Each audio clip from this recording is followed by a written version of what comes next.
What's up, guys? What is up? Welcome back to another episode of Deck Talk Podcast. And we have a hammer coming on with us tonight.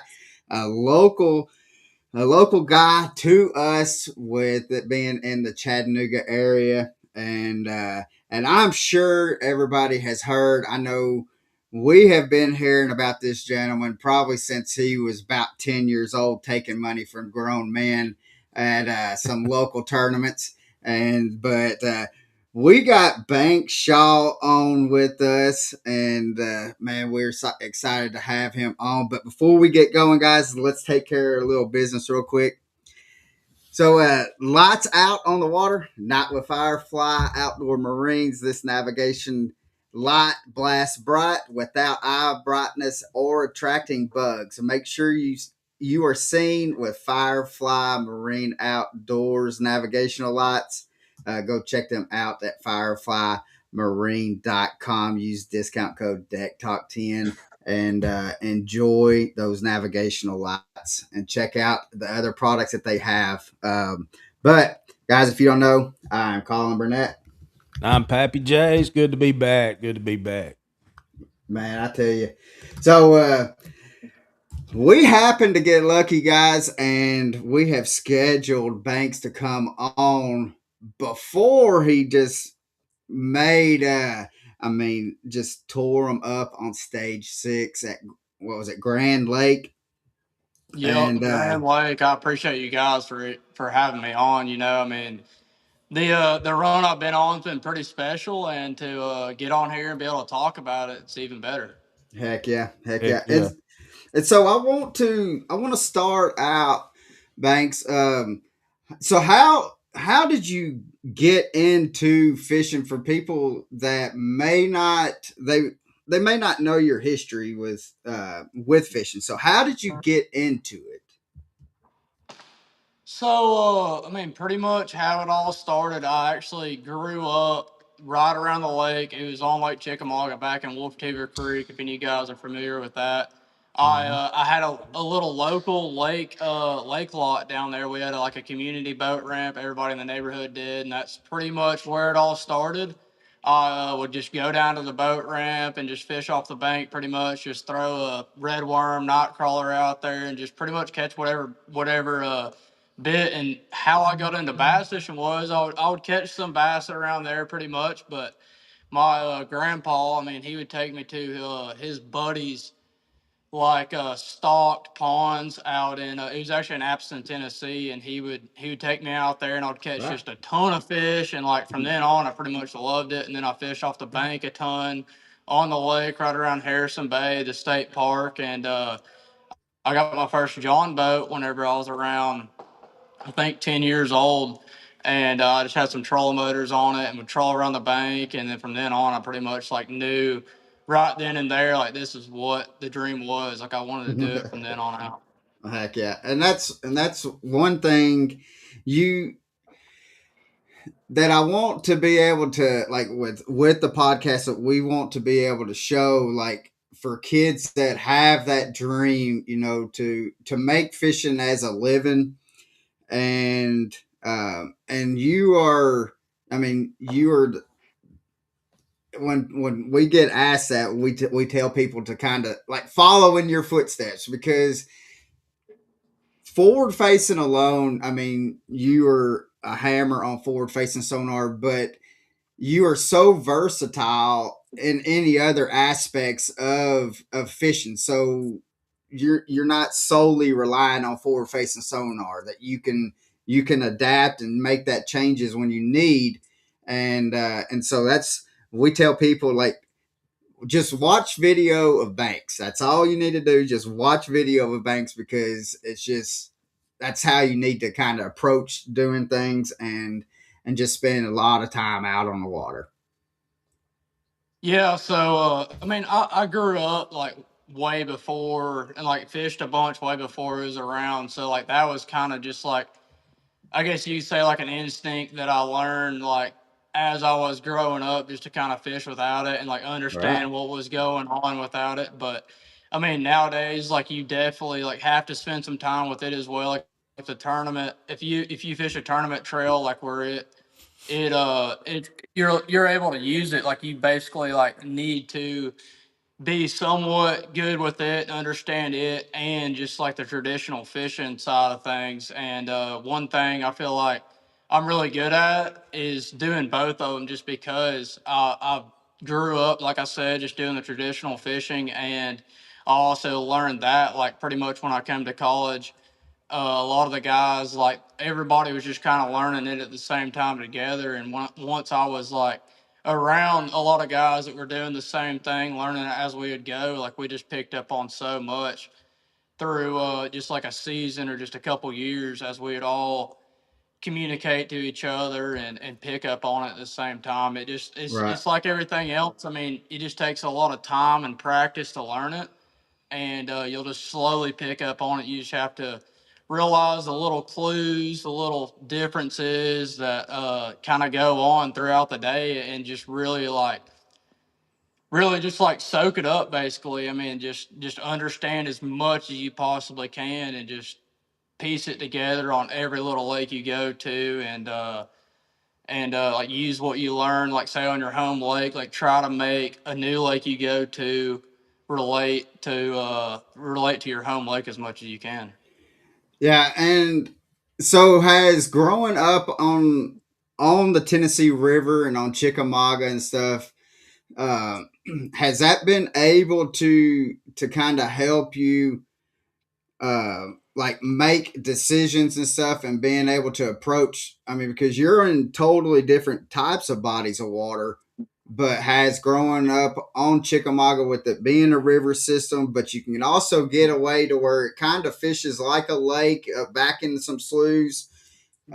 So has that helped you as your progress through your career?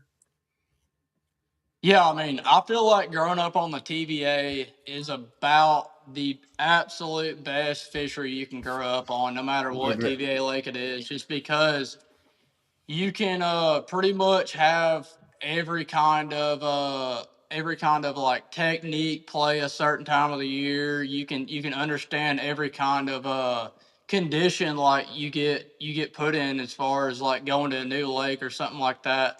The only thing that like we can't really understand on TVA fishery is like some like clear water herring fisheries. They definitely Right. fish a lot different, but pretty much everywhere else I've been, even up north, smallmouth fishing, like I feel like the TVA just sets you up to succeed in all the other lakes, other than like a herring fishery. They're a lot Agree. different than TVA lakes, unless you go up in like some creeks and fish around some muddy water. Like that's definitely like similar to the TVA. But if you're in the clear water, those fish just act complete different than the Totally. TVA do. Yeah. Yeah, I agree. So, Oh dang! is there like an early memory? You guys got me. Yeah, we got Yeah. you, bro. Yeah. Is there an early memory that still influences you of and how Can you you guys hear fish me? today? Yeah, can you hear us? Oh, he'll be right back. There he is. Hey guys. Hey. Hey, can you hear us?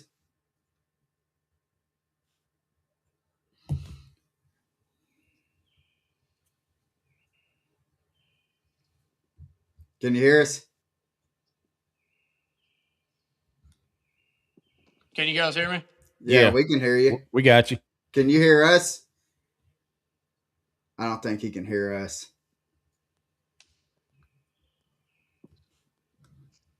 Can you hear us, Banks?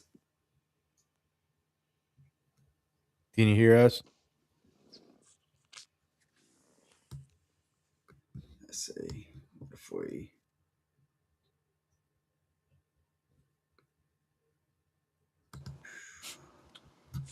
Do you want me to look if I see you on the podcast? See, I can hear him. Yeah.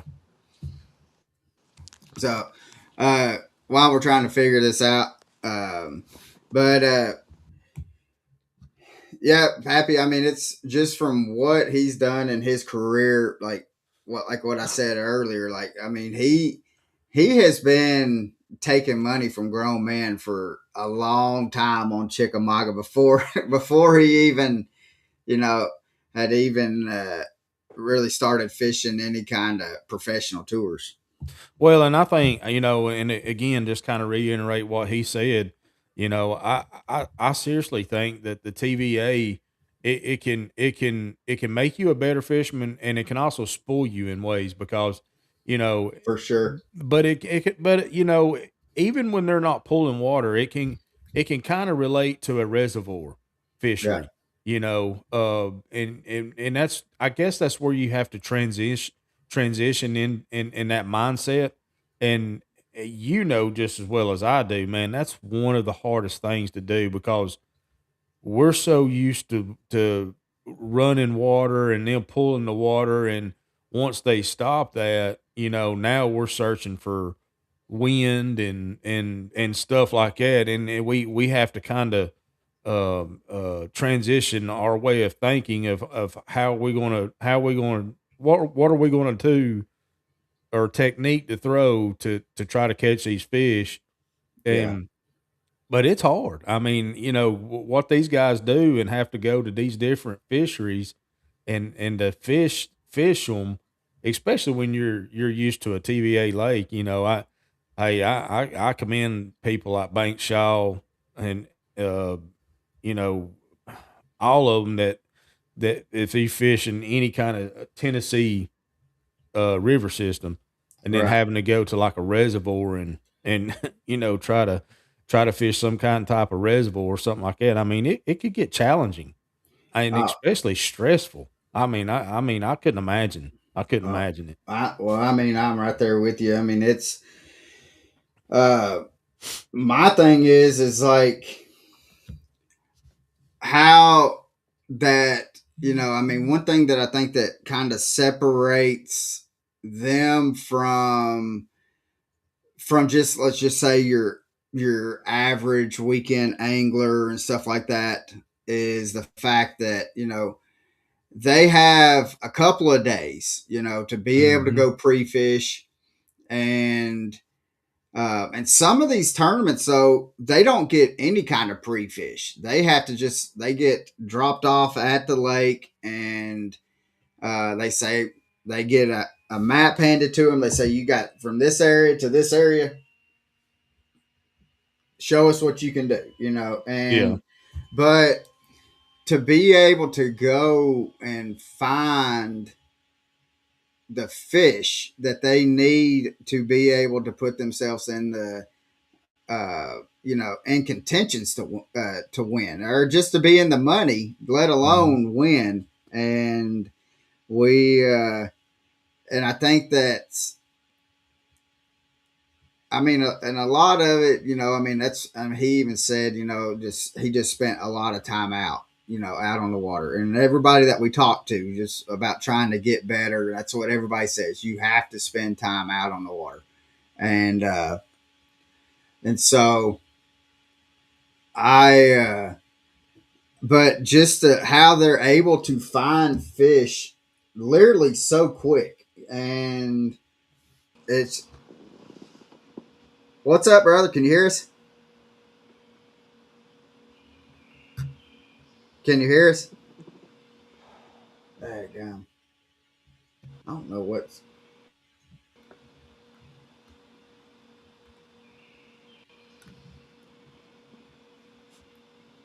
Can you hear us, Banks?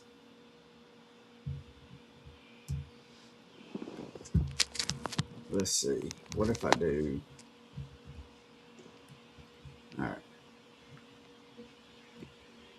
I'll send him.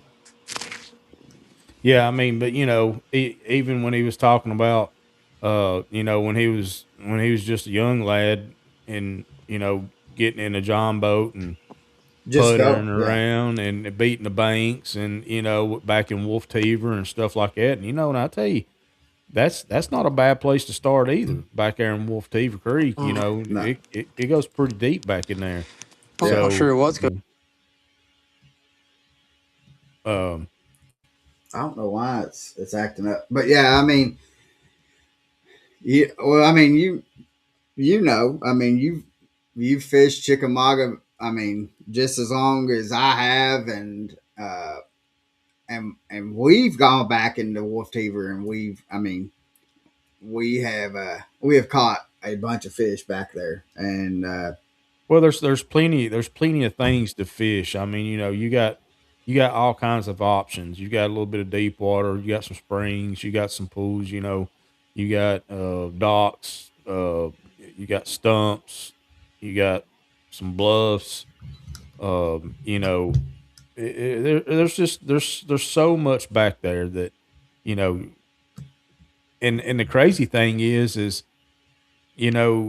it's one of those creeks that there's no telling how long it would take you to fish it, you know, no, and probably you would probably still miss something, you uh, know.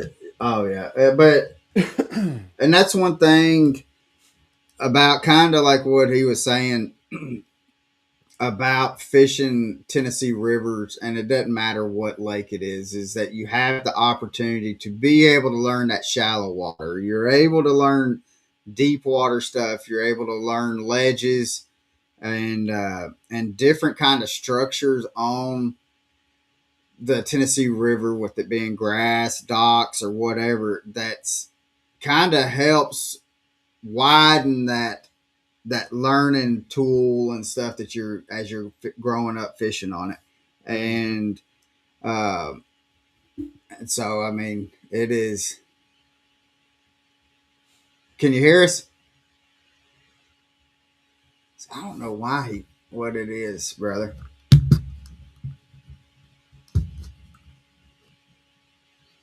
Let's see. See if I can you hear us?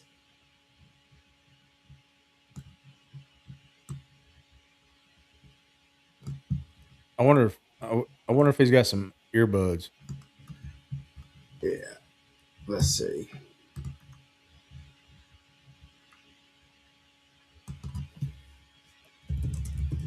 Sometimes Let's see if he gets that. Uh, but yeah, I mean, it's growing up. I mean, and you've seen it time and time again. With anglers and stuff that has grown up on the Tennessee River, and and I mean, it's just Can it's.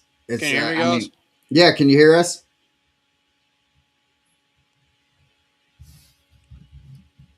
Can you hear us, Mhm. Banks?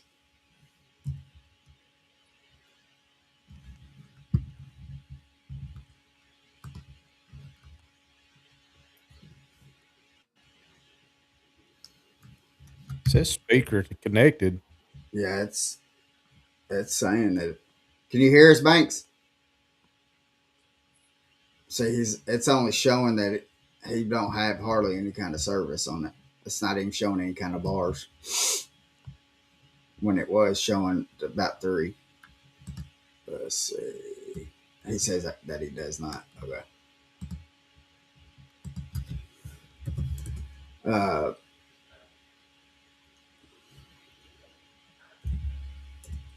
Mhm. so, but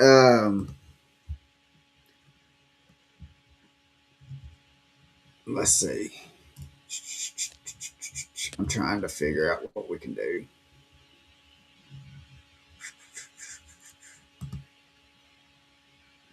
Oh, can you hear us, Banks?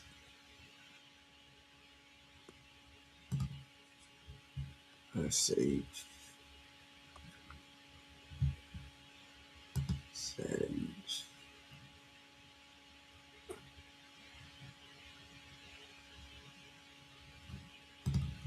All right.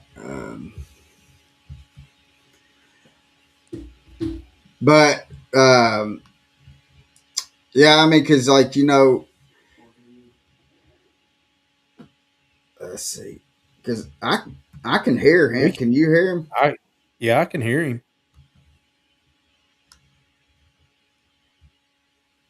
I just Uh, can't. I he think can't it's on hear his us. end. Yeah. Let's see. Now he's got a little better signal.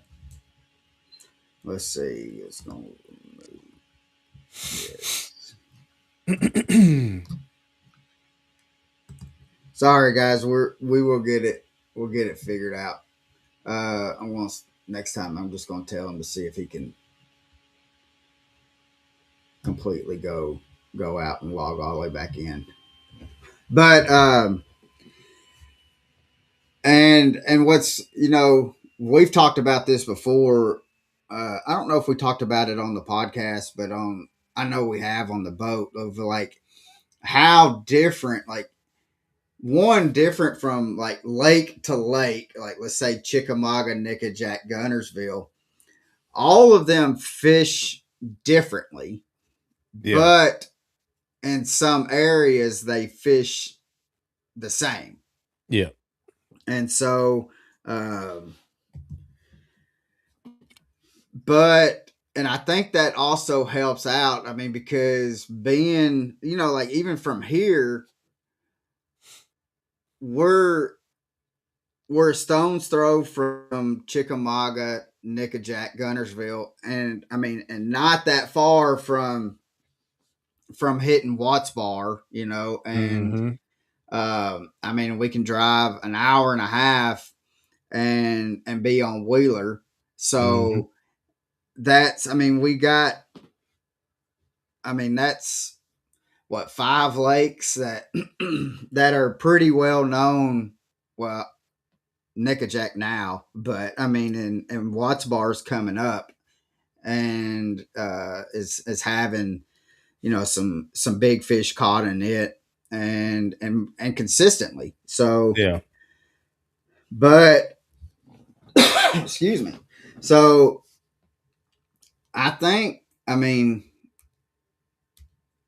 and like you have banks, and then I mean, and we see Wheeler out on Chickamauga quite a bit. We see Hunter and Fletcher Shryock on Chickamauga quite a bit, and so I mean, we've got a bunch of anglers that's around here with Buddy Gross and the the Nut brothers. They grew up and I think and they fished at Saudi Daisy High School. So I mean, so and right now I don't know if there's any three people that are out tournament fishing professionally that is as hot as the Nut brothers and Banks right now.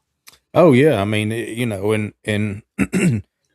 and and how adversible they are, that they can pretty much do any kind of whatever technique, whether it's forward facing or Yeah, just out there fishing, yeah. Can you hear us, Banks? We Yeah, got you, we brother. got you now. We got you. Perfect. I We don't got you. know exactly what happened. I tried turning off the Wi-Fi and everything else. It did not seem to make any difference. That's just that modern technology, Yeah, yeah, It's part of it. I mean, I don't know. It's weird, man. I one time I couldn't even get on the podcast because there was something going on with my stuff. I don't know, but anyways, we'll just jump right back into it. yeah. Uh, you know, you've had an incredible run. Well, first of all, I just want to say, you know, with a man like you with the name Banks, you was destined to fish to begin with.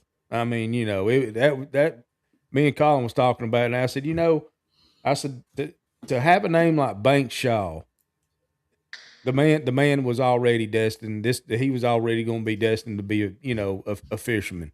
But I had to throw that little tidbit out there. But you had an incredible run the last couple of years, dominating the college scene, setting records on the invitationals, and an unreal average of finishes that you had. You went in Angler of the Year, rookie, and now your first Bass Pro Tour victory with an epic comeback at Grand Lake. What does the BPT win mean to you personally? Yeah, it was a complete different kind of feeling just because like most five fish tournaments, I mean, you don't know like you'll catch a real big one late in the day and you don't know if it's actually the one that does it, but being out there on the water, knowing exactly where you're sitting with the live score tracker and everything, it was a complete different feeling. Like I can't even really describe it. Basically, to come back like I did, I feel like that's a feeling like that's completely different than like say you were leading by 40 pounds and basically knew you were gonna win like 30 minutes to go or something like that. Like you were 100% gonna win the tournament, but to creep up like that and win the tournament, dude, it was a crazy feeling that I can't even really describe. Oh, I could imagine. I could imagine. I So can't do you? imagine, but Nah. So do you like the catch wave release more so than doing a five fish tournament? Like, I mean, just period in general, or to do have a tournament that is a five fish weigh in. Oh, personally, I mean, yeah, I think it's the future of the sport probably just because I mean there's so many tournaments that are around now and with forward facing being out, like for some tournaments where they can use it the entire time, like the amount of fish getting caught and pulled out of certain areas, like I think that the every fish counts format, like catch, weigh, release, is personally like my opinion is the future of the sport, just because like like looking at the conservation side. I mean, it's definitely better for the fishery than any other kind of format out there. Yeah, and I agree. And at first when they first came out, I was kind of not that I was against it. I just didn't. I didn't care too much for it because I mean, theoretically, bringing five fish to a stage is pretty much for your viewers, anyways, to be able to see the anglers carry and holding up some big fish, and so I felt like that took it away when they went to catch, weigh, release. But as the more time went on, and I was and seeing what being on Chickamauga, and just as well as anybody that I mean Chickamauga gets hammered. There's not a day that Chickamauga don't have a bunch of boats on it, and then on the weekends you've got 200 to 300 boats that's in tournaments that's out there trying to fish the same areas. And but I have seen over the years to where MLF and the Bass Pro Tour has come to lakes and been able to fish after them, and that it has seemed like, because usually, I mean, after having, like, let's say a 4-day tournament on there with you guys that are on there, that the impoundment gets hammered and beat up. And after coming fishing behind a Bass Pro Tour, the fish, they don't really act like they're as beat up as if they were to be able to been put into a box and then travel wherever to go get weighed in. Yeah, whenever you fish a five fish tournament and put them in the box, like I mean, just growing up on Chickamauga, I'll throw out a good example, like the Toyota Series. There, it was I believe it was in March last year. There was a big flood and pretty much all the fish pulled into any kind of like clean water they could get to, like in all the main creeks down the lake, and that's where I grew up fishing, so I knew like how big the population of fish was and like pretty much each creek. And basically after that tournament, whenever all those fish really did get hammered and hauled up to Dayton, Tennessee, like a good ways up the lake, and then going back out there after that tournament, like I could tell like how much the population actually went down just from a five fish tournament. And like just understanding it as well as I did, knowing what was around, like what lived in the certain areas, like Right. I noticed it firsthand, like actually like how much a five fish tournament puts a dent in the population. mm, Yeah. So we got a question from a guy named Ben. and he, I guess he's locally because he's asking on Chickamauga. There has not been much current, if any at all. How would you approach a river system that is not pulling any water? It's a good question. So the majority of the time, like whenever there's not much current at all, like the way I look at it is the fish are just gonna kind of be on their like kind of like halfway points out to their summer haunts. So the current most of the time like pulls the fish out to the main like the main river, I guess you could say, just because the bait's gonna be flushing down the river. That's where they're gonna get the majority of their food at. So they're going to be like on their halfway points, basically, like any kind of like brush pile, hard spot, like any kind of secondary point, just halfway points in between their spawning locations and the main rivers where those fish are going to kind of rest until they feel that water movement and actually want to pull out to the main river and feed. I mean, that's kind of that's pinpoint from what we have definitely been seeing with going out on Chick. Is they're not quite out there. There's some that is out on the ledges, especially on like your community holes and stuff. But the bait has definitely been. I've seen more bait on the secondary points and the sloughs Mm-hmm. here of late. Um, so we got another question. Uh, so would you this ask? Would you rather? Uh, Hold on, it moved up on me. Would you rather be fishing shallow with a forward facing sonar, or out on a ledge or in deeper water without? Oh, I mean, that's kind of a hard question there. There's certain times like whenever you can be out deep and the fish are fresh and it doesn't really matter like whether you have it or you not.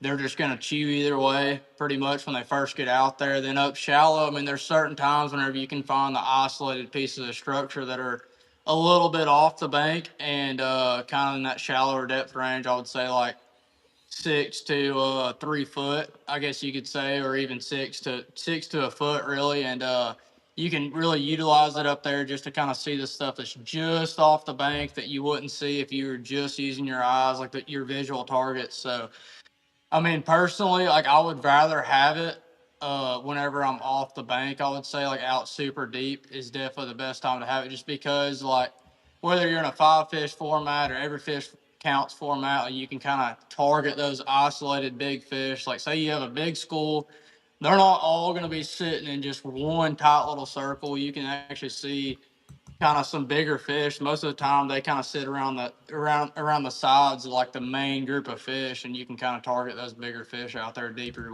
with it a lot easier. Yeah. Yeah.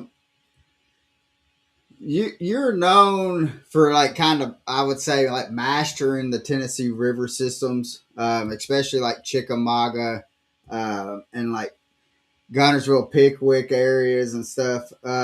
What makes those fisheries special to you, and how do you approach offshore fishing and ledge fishing differently than a lot of other pros? Oh, so I mean, like one main thing you have to like pick up on whenever you go to a TVA fishery is like the current flow. So a lot of the lakes, I mean, the current's going to flow. I mean, well, every TVA lake, the current's going to flow from the upper dam down to the lower dam. So all your upward facing bars are going to have the current just pounding on them pretty much. And those fish want to sit majority of the time towards like the upper part of the bar just so they're like sitting right there. So the bait fish basically are going to hit like the upward facing like part of the bar first. And like, so they're going to be right there where they can just get the first bait ball that comes over the flat basically pretty much, or like they'll sit on like just over the top of the bar, so like the current will hit it and flow over it, and they'll be sitting right out of the current, and then the bait will just pretty much flow right over them. So you have to basically kind of read the current as best you possibly can. Just look at it like it flows from the upper dam down to the bottom dam, and just kind of put the puzzles of the or to put the pieces to the puzzle together. Pretty much Right. is what it comes down to, and understand it as best you possibly can as far as the current flowing down the river. So is boat positioning more important shallow water or offshores? I mean, it's important either way, but do you see that it's more important in one factor than it is the other?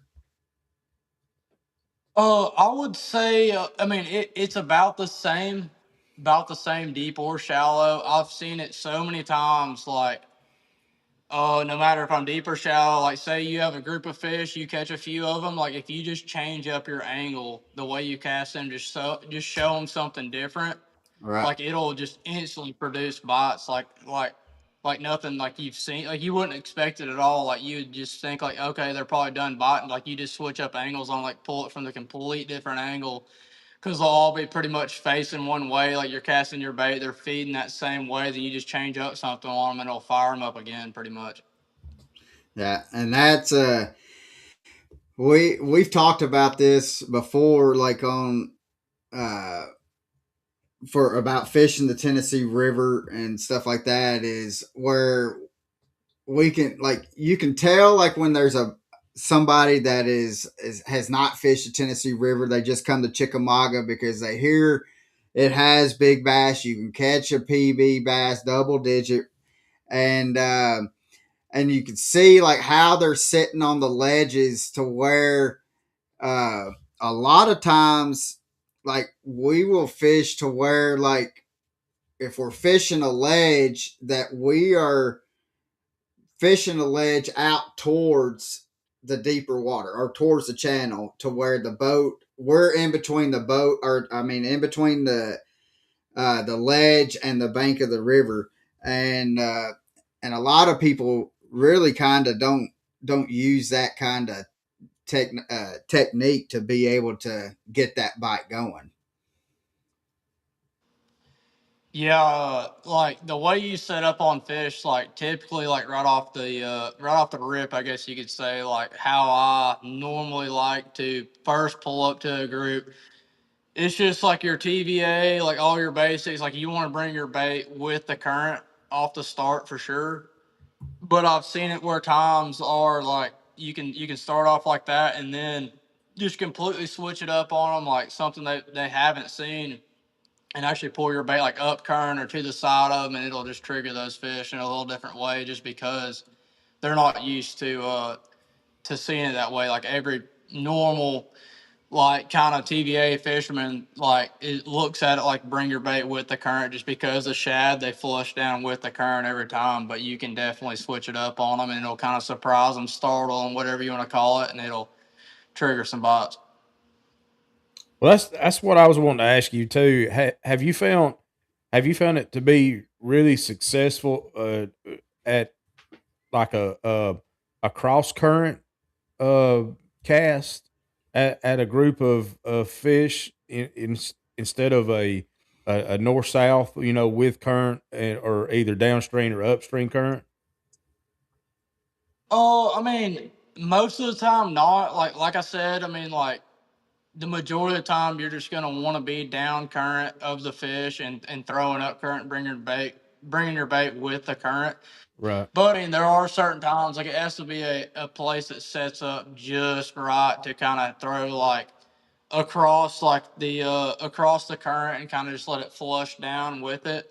But majority of the time, you're just going to want to be below it and throw up the current and let your bait come naturally down the current.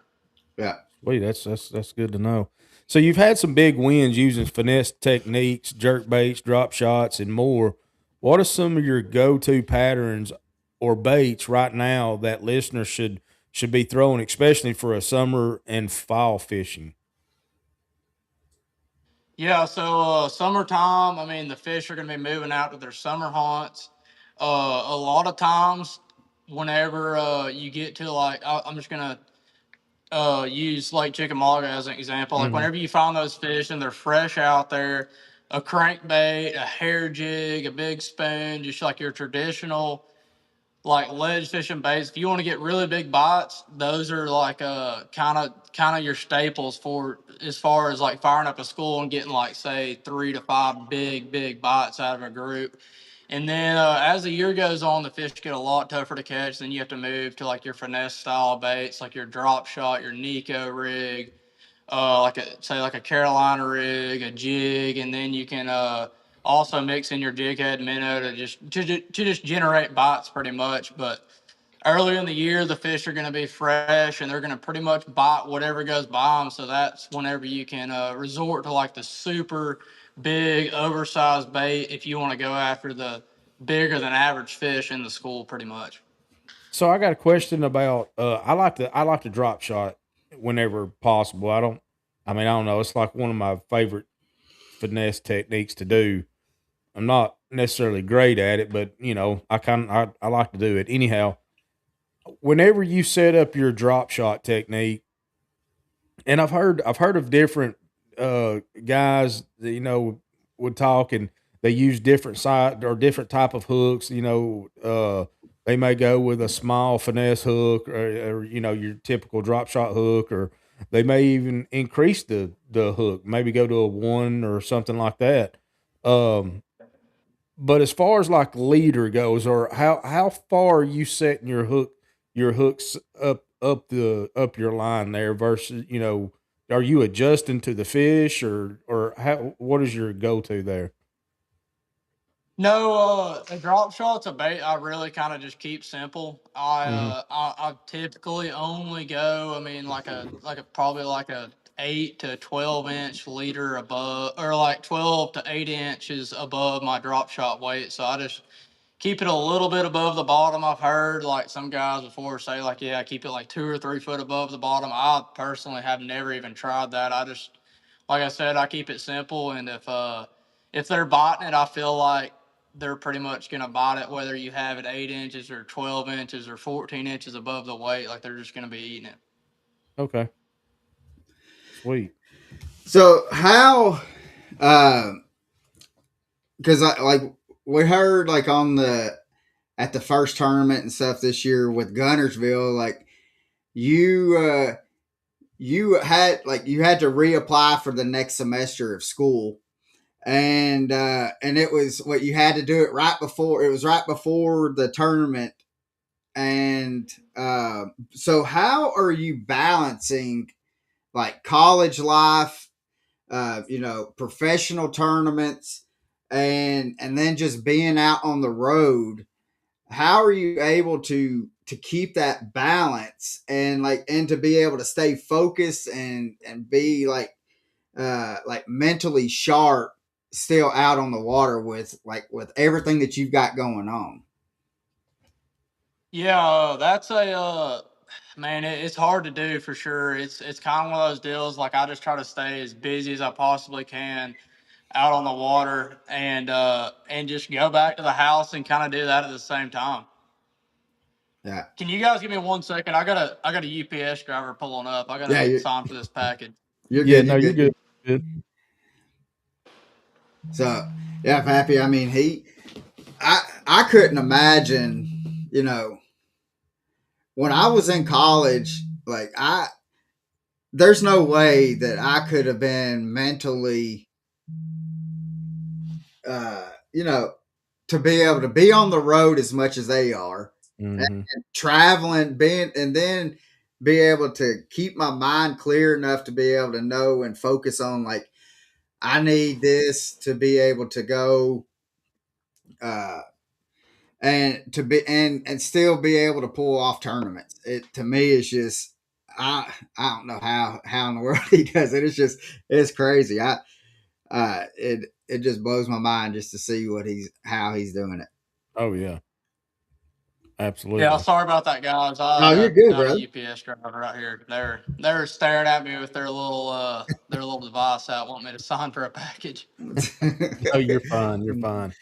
so Um, Yeah, but what you were saying, man, like leveling out the college and the professional fishing, dude, it's definitely crazy. Like just being at a professional level tournament where there's so much money on the line, and also, I mean, it's not all the time, but there are a handful of tournaments where like there'll be finals going on, or just any kind of like big test, or I'm just busy or something like that, and having to come back whenever you're at practice for a big tournament and having to worry about something completely different else as far as like school or a big test or something like that. right. It's not what you want to worry about by any means at all. But No, just like I was talking about, just being that busy and everything, it just kind of pushes me to do better and better, and I like to stay as busy as I possibly can, and it just pushes me to try to do better out there on the water, just because I know I have so much going on while I'm at tournaments.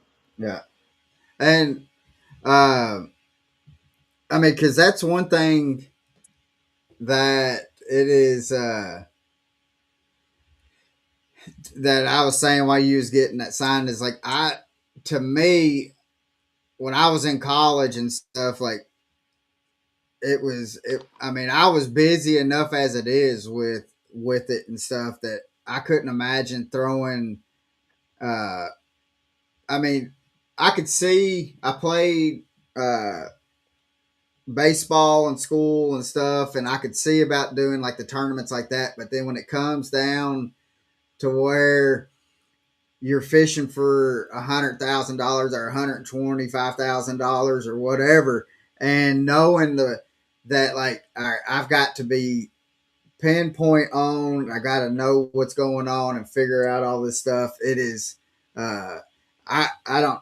To me, it just blows my mind. So I mean, Yeah, I couldn't kudos, imagine.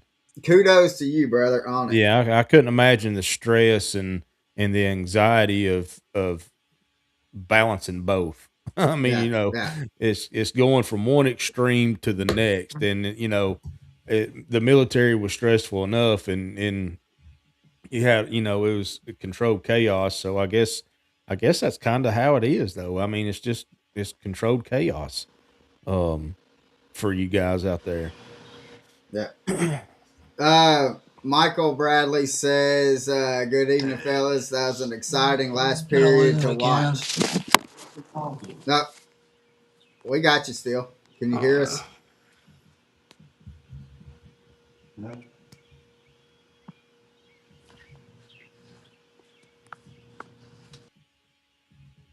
All right, we'll get him back on.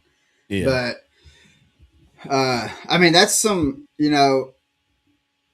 and you know what's he said. We had last week. We had Caleb Bell on, and Caleb said the exact same thing that he just said. If you guys caught that from last week to this week, the two baits that Caleb said that he would be throwing right now, Banks just said with a big spoon and a hair jig. So Yep. uh, if you're not having either one of those tied on right now while you're ledge fishing, uh, you you might want to think twice about it. So he was just on, but I'm back in here. Can you guys hear me? yeah, we got you, brother. Sounds good. So so we won't hold you up too much longer. We next week we or this month we're doing a MLF takeover. So everybody that has been on is fishing in the MLF in some form or fashion. And next week we got some people that's going to be on that you may have heard about. I mean you don't. I mean it's not that they're a big name by no means, but uh I mean, we just got the Bassmaster Classic winner coming on with his brother, so we're going nuts next week. Is there a question that you would want to ask, or for us to ask uh, the Nut Brothers from you? That you is there a question that you would want us to ask during the podcast next week with them. Are you asking me if I want you guys to ask a question? Yeah, is there a question that you would want us to ask the Nut Brothers from Oh you? man. No, So, I mean I don't have any questions. I'm so close with them and everything. I mean, right. I don't That was have the any reason certain why I kind of questions. said it like that, but because we had Wesley Strader on, and he wants us to ask, because I told him that we was going to have the Nut Brothers on. I just didn't know if it was going to be this week or the next week. And he wanted us to ask, how many times have they tricked girls when one's been dating one and they swapped them out? That's a good one. That's a good one. So, That's a real good one. but thanks, man. I mean, we're so stoked to be able to have you on, and it is a pleasure to be able to watch you grow and being in the Chattanooga area, and uh and seeing what you've done, and with taking a lot of money from these grown men from on Chickamauga and stuff like that. It's been a real pleasure to watch you, and especially as you've grown up. Uh, but is there something that a piece of advice that you would give kids that are trying to just make a high school team or trying to go collegiately? Is there some advice that you would give to them? Oh yeah, I mean the best thing I can say, like I know a lot of people will say the same thing, is just putting your time in on the water. You got to want to be out there and love to do it and have the drive to go out there and just want to learn, figure out where you're going to get the next bite, that kind of deal. And that's definitely what got me to where I'm at now. I Yeah. loved it since day one and been eat up with it since. Heck yeah. So, hey, Pappy, do you want to Yeah, talk real let's. quick Huh? about the salute to valor and stuff? Yeah, let's do the salute to valor before we move into the final question here. Yep. So today's salute to valor is none other than one of our sponsors, and this guy I mean he's a great guy. He sponsors the podcast, our salute to valor part of the podcast, which is this. We get to take not or I guess call out the men and women in uniform and thank them for what they do and the sacrifices they made in for our country so that we can do what we do here, fish and talk about fishing and get to have people guys like Bank Shaw and on the podcast and just sit around and talk. But it's none other than Master Sergeant Luke Carthorne. He was in the Air Force. His MOS was 3D 174, which is Spectrum Operations. I'm not too familiar with the Air Force, but sounds like an important job to me. He spent 20 years in service. If you don't know, and if you have never been in the military, 3 years is a long time in service. I mean, the things that we put our bodies through to day in and day out just to stay fit and to stay ready for combat or just training in general. I mean, 20 years that's a good bit of time. And Master Sergeant Luke Carthon, we appreciate you. We salute you, brother. Thank you for your sacrifice and thank you for what you do for the podcast. I mean, we don't we there's no more words that we got for you. I mean, you guys over there at Ways Energy Drinks, y'all do an excellent job, put out an excellent product, and we really honestly thank you from the depths of our heart. Yeah. So, thank you guys, and but real quick, Banks, I want to ask you, like, you had done um a what was it? The how what was it?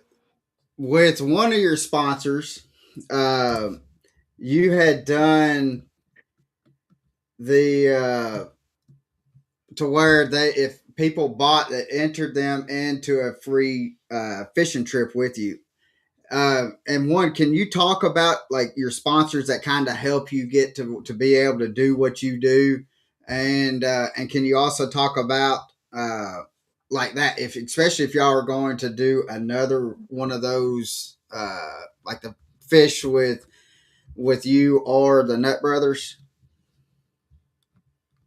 Yeah, so I haven't thought about any other kind of just fishing trip just yet. But I mean, sponsors. I mean, every one of these guys that are in this the pro fishing industry, they'll all tell you like we could not do without those sponsors. I mean, I have Rapala, Icon, Yamaha, Bigs Only, Crush City, 13 Fishing, Suffolk's Line, Hennessy Outdoor Electronics. They're right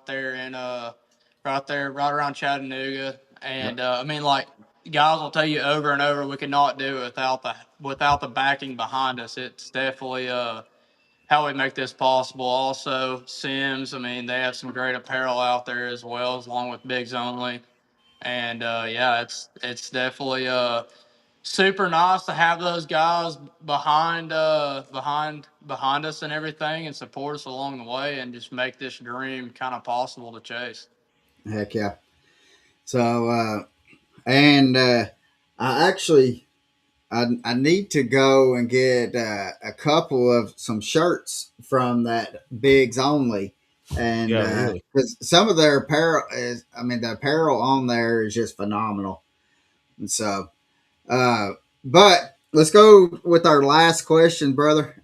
If you could have one person on the boat, that person can be still with us or have passed on. Who would that be, and why would you want them on the boat? Man, I would have to say my grandpa that passed, his name's Bob. He kind of like grew up just right around the lake, just like I did. I got to spend a few years with him. He always had houseboats, all kind of John boats. He was always wanting to fish out there. I just never really got to fish with him whenever I was like super young and everything. I would say he'd be the one guy I'd want to have on the boat with me one more time. Heck yeah! Now, now, what would you think that he would be going through his mind? You know, like seeing the technology and stuff that has uh, that how far technology has come in the fishing industry. What do you think would be like going through his? Do you think it would blow his mind that we could actually watch fish actually bite a bait? Oh yeah, I mean 100%. I mean it's pretty crazy. I mean even to me like that we can really like know what's going on and understand like so much nowadays compared to I mean even just 6 years ago, 7 years ago that like I mean it's just crazy how much it's changed. I'm sure it'd be even like more just mind boggling to somebody that has like seen it just evolve over so many years. Right, right. Mhm. So Yeah, it definitely is for me.